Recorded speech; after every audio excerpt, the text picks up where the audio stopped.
Mascot Towers remains in limbo. Let's have a look. Hello everyone, Florian.Heise here, and welcome to another episode of HeiseSays. Grab your stein of coffee and let's look at this article from the ABC because it's discussing the ongoing saga of Mascot Towers. Now, I've talked about this in actually 24 videos, looking at different articles and different things. I've got a playlist on my channel, and if you haven't looked at one particular video, which is the dilapidation report undertaken by the developer next door, I'd encourage you to have a look at it. We go through the whole report. If you've never seen a DLAP report, I think it's certainly something you should have a look at. Even if you are looking at buying property, looking at apartments, get an understanding of a DLAP report as another example, just so when you're walking around, you can be a bit of a sticky peek and then maybe point things out to the builder mate you have coming with you, or to a building and pest inspector, to try and arm yourself with more information. Make sure you find a builder mate, guys, because the problem is with a lot of this stuff, if the potential damage is hidden, you may never see it, and then it can manifest later. And this is a pretty gut-wrenching story for all the people who've bought in this building, and it's not just Mascot. You know, I've got here these are all, buildings that have had issues, and all buildings are going to have issues, guys. They're unique works of art, and I say that as an architect, but they really are, because every site is different. All the conditions are different. You've got latent conditions that may manifest, and you've got to work together as a team to find solutions. Sometimes it all goes off without a hitch. Other times it's a little bit more challenging. I call it the triangle of fail here in Sydney, between Zetland's, Sugar, and Mascot Tower here. One thing you've got in this area here of Sydney in the groundwater is serious contamination, because if you look back at historical photos, this is all industrial area, and right now it's all going down to Botany Bay.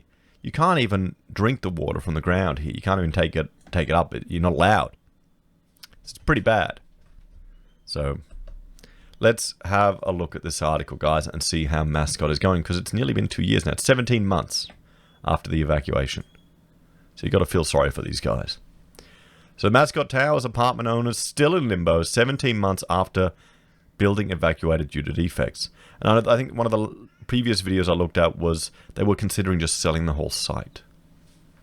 Selling the whole thing. So, for Fabiano dos Santos, his Australian dream of owning his own home has become a seemingly never-ending nightmare. We put all our savings in there, he said, looking up at his apartment in the infamous Mascot Towers complex in Sydney's inner south. I mean, sorry, mate. I'll raise a stein to you there. One baldy to another. Late one Friday evening in June 2019, just 2 months after Mr. Dos Santos purchased the property for close to $1 million. He and the building's other residents were rushed out in an emergency evacuation after significant cracks appeared in its support system. Here's the thing, guys. What you're paying, what the market is paying, or what the market is saying a property is worth, isn't necessarily an indication that there are no issues in the property. Oh, I spent $1 million, it'll be fine. $1 million. This is where Mascot is, guys. Okay? It's right near the airport, everyone. I mean, I just keep thinking of the castle. Okay? $1 million. It's Sydney. It just seems foreign to my Brisbanean mindset. A year and a half and millions of dollars later, residents are still in temporary accommodation, with the building still not safe to live in, and no closer to knowing just when they will be able to move back in. We can't plan, we have no future, he said. Because Mascot Towers was almost 12 years old when the defects appeared, it fell outside of the New South Wales warranty period for apartment buildings, which is 6 years. Is 6 years enough? Is 6 years enough for a home? We did a job for It was a BMA mine. We did it for Bechtel. We were working under Hutchies, and it was one of the big mines there. What do you think the time period of those buildings is? The lifespan of it that they expect? 25 years. Should that be the warranty period for these things? What do you reckon? I mean, you could cover it with insurance. The builder could. To make matters worse, the developer later went into liquidation. That's the problem. That's the thing. Whenever you look at one of these apartments, guys, like we were seeing insolvency notices from developers, and there's like 50 companies there, or proprietary limited businesses all being wound up because they were all for every single different apartment or development project. They'll set up a company just for that. You know, now it's worth $12. It is now Mascot Towers individual apartment owners who have been left to foot the hefty repair bill, which documents show could exceed $50 million. That is in addition to the legal fees and ongoing levies, utility, and mortgages, which apartment owner Anthony Nagafine said it left him drowning in debt. We're in a situation which we didn't create, but we have to suffer for, he said. So calls for government to buy Mascot Towers.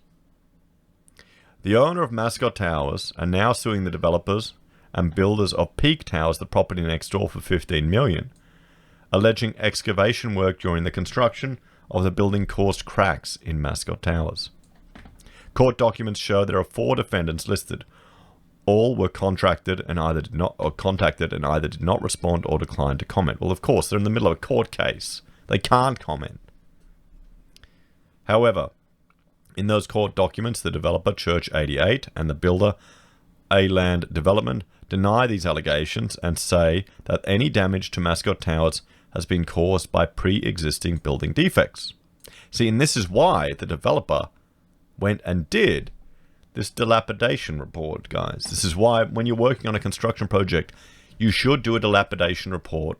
I should probably do that, actually, even just to my neighbors for my little house job, just in case. Even just go taking some photos and having a record and date stamped. This is why they did it.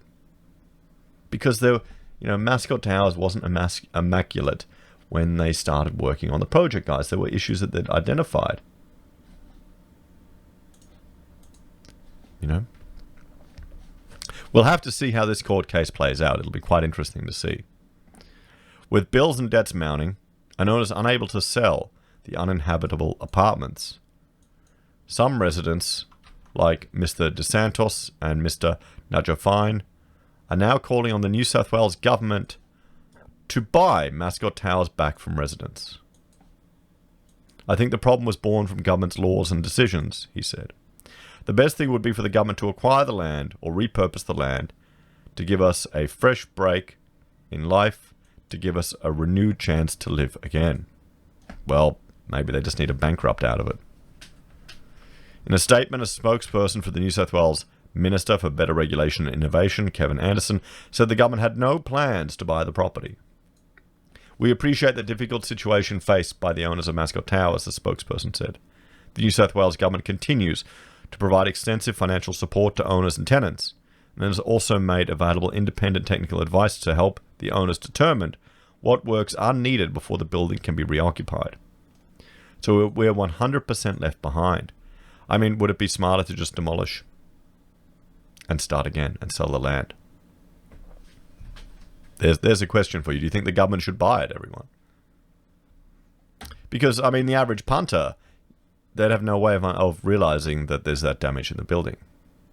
This is the risk with going into these things. If you had a defect, building and pest done of your apartment, are you going to, hopefully they would have identified all the structural issues, like all the cracking and other things that had occurred. And gone through, I mean, how many people went through the building and pest inspection? These photos were from 2017, some of them. How many people went through that? So this cracking that they're showing here, there you go, look at the date, guys. So they show this here, 2019, but it existed in 2017. You gotta be careful buying these apartments, everyone. We've had a huge boom in building these things, and people just flog them off. The procurement method needs to be looked at. How is it procured? We don't even have clerk of works on site anymore.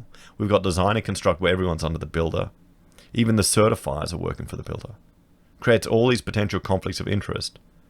I've put an argument forward that having three certifiers on a job, that they all have to concur, is the way to do it.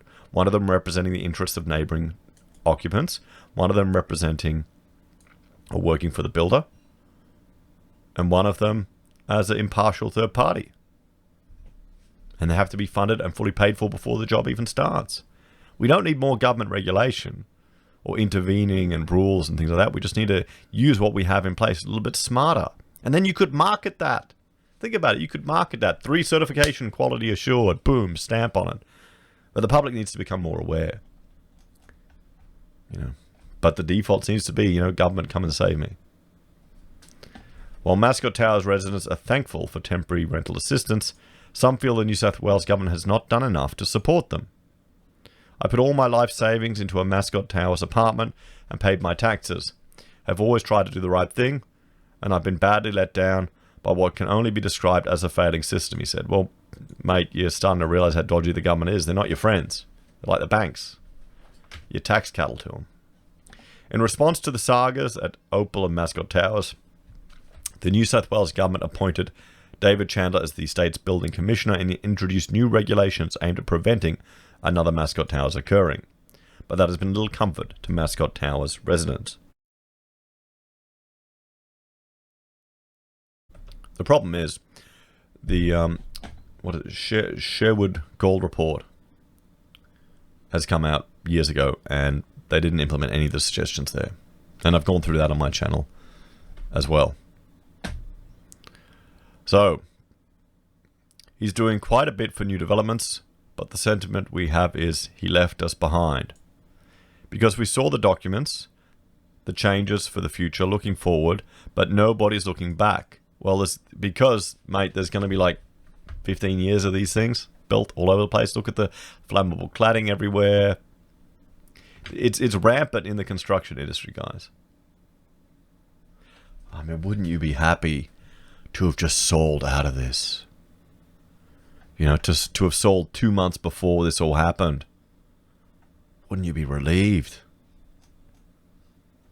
I feel sorry for the people in there, but just think about the people that got out, that just got out. Mr. Nudger agrees. Look, I think there'll be a great benefit to apartment owners moving forward, but for us, being stuck in the middle, I don't feel enough is being done, he said. Chandler declined to comment. So Opal Tower residents are suing. Another one. The one that really started it all off. So Mascot Towers was not the first Sydney high-rise block to face major structural defects. Months earlier on Christmas Eve, residents of Opal Tower were also forced to flee after cracks appeared in the building, sparking concerns it could collapse.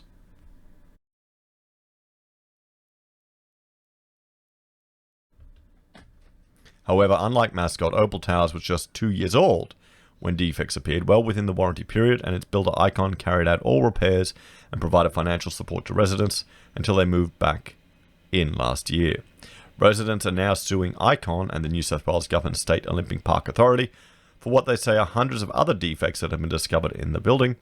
Owners have also launched a separate class action. In a statement, Icon said that following their extensive repair work, they believe the structural integrity of Opal Tower is at a standard higher than most buildings in Australia. Is that saying a lot these days? The company said they did everything we could to minimise the impact on residents. As a result of the measures taken by Icon and financial assistance provided to the owners to date, owners have been generously compensated for any losses arising out of the damage to in the Opal Tower, Icon said. We don't know how many towers have major defects.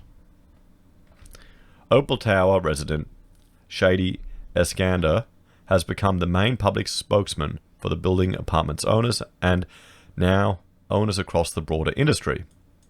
The building industry has been allowed to go about building in such a manner unregulated, without peer review, without any accountability, and that ultimately will result in defects. So we do believe it is a legislative issue and therefore lies on the government, he says. I think Opal and Mascot have brought it to light to show there is a real underlying issue with these high-rise residential apartments. We don't actually know the true extent of how many towers have major defects behind their walls, Only time will ultimately show that. He believes consumers are being left to fend for themselves and is calling for greater consumer protection, proposing a process of mandated peer review on new construction projects, as well as a clause on new building purchase contracts that would hold the developer liable for major defects and entitle buyers to a refund. Right now, we are the ones that have to find the defects, pay for the defects to be assessed, pay for the lawyers to put together arguments as to why it is a defect, pay for it to be rectified. See, this is the problem. You've got a defects liability period, during which you need to have an impartial body there representing it. And then there's all this potential too with the body corporate being in the hands of the developer and they're not informing of... It gets really, really messy, guys. It really does. These things are not friendly little buildings that you buy. Don't believe the brochures. We've moved to a design and construct method as well. The developers don't care. You'll specify as a designer, you'll specify something and then you walk on site and it's completely different because it was cheaper. So we're doing it backwards. We're trying to put in place the protection after the defects have occurred. We need to put in place the protection before the defects have occurred. I would say don't allow design and construct for any building where people are sleeping in. Kate Losby, president of the New South Wales chapter of the Australian Institute of Architects, is part of a group of stakeholders calling for stronger regulation. We can see over the last 10, maybe 15 years, there's been a decrease in the amount of red tape, let's call it. And so what that means is less legislation, less requirements for the certain amount of documentation, she said. I think all our trades have actually diminished over a period of time. So I think the whole point here is we've actually got to lift our training ability. Yeah. I mean, that's true. It's not just the trades. It's also the architects, guys. Think about it. You know, I've had jobs where you list out all the things you provide and the project manager says, oh, we don't need that, we don't need that, we don't need that. And then during construction, you get a phone call. Where's this? Where's this drawing? I go, well, your PM, that was one of the 3 you had on the job before you were even here, removed it from the scope. Oh, I need it. And I go, well, sure. Here's the fee to do it. Ah! That's it, guys. That's honestly, I'm at a point now where I don't even want to work with developers. I've had nothing but horrific experiences with them, and it's not worth the money they pay you. It's not worth the risk. The risk involved in this, because, you know, guaranteed the architects are sucked vacuuming in all of this stuff. It's stressful as well, even if it's not. With the way insurances work, what they'll do is they'll take a shotgun approach and try and go everyone who could potentially be liable or who has insurance, and they may settle on your behalf. They may just settle and you have to pay. It's fun, guys. It really is. You know, and then you do it for a shit fee. Yeah, nah, no thanks. When buying, ask the developer who the builder was. Recognizing the skills gap in the industry, global development giant Multiplex has taken matters into its own hand, establishing its own training center in Sydney to upskill their subcontractors and builders. 730 spoke to Meg Redwin, one of Multiplex's executive directors and their general counsel in the facility. Multiplex has no connection to Mascot or Opal. Ms. Redwin believes that overall the industry is adequately regulated and Mascot and Opal Towers are not reflective of the wider industry. The skills gap is an issue. I've had people contact me and, you know, give examples where you'd have people come on site that couldn't speak a word of English, that didn't have their tickets. You know, that's going to make it hard to get stuff done properly. And then all of a sudden there's a leak in a building, like what happened on Verve. And oh, look, there's gaps in all the concrete, all the Rio's exposed. Lucky you had that water pipe burst before the building was handed over. So, I think it's such a small proportion of the market, she said. Like in anything, there are people who play on the edges, but Australia as an industry has a very strong building industry. Without a doubt, in any boom, you end up with a supply chain that gets stretched or weakened, and construction is pretty low price to enter. She believes consumer protection for apartment buyers is adequate. The residential market in particular is really heavily regulated, and I see that in New South Wales, Queensland, Victoria, and in WA. I think it is well regulated. Ms. Radwin has advice for Australians considering buying a new apartment. I would do due diligence, and I would ask the developer who the builder is, and are asked to go and see what the builder has previously delivered. I think that's a real sensible thing to do. Reputation is really important, she said. Well, yeah. I mean, think about it. All the people who bought into Mascot Towers, there was a lot of evidence and complaints online that I found from years ago with issues of the building that some of them didn't identify. Maybe your lawyers doing due diligence may not capture it either. It really comes down to now we've got more access to information. Probably I should do a list. You know, look up town planning, look up neighboring developments, try and find whatever you can. Contact the builders. Do the ASIC search. Pay the $20 and find out who you're actually signing a contract with. Find out how many businesses you have to go through to get to the developer's house. But it's tough, guys. And I feel for these people. I can't imagine the stress that you'd be going under through this. Well, no, I can. Yeah, I can. I've experienced similar stress. Don't worry, it'll get better in the end. Just have to fight it through. It's only stuff. Anyway, guys, let me know your thoughts and opinions in the comments down below. Please like, share, and subscribe to the channel. If you're a fan and want to support the content I create here, there are a few ways you can. You can join us on YouTube or Patreon. You can support us using our affiliate links at Amazon, eBay, Independent Reserve, or Kucoin. You can buy merch from HeiseSays, use Gold Pass from the Perth Mint, or support us via PayPal. Take care, guys. I'll see you next time.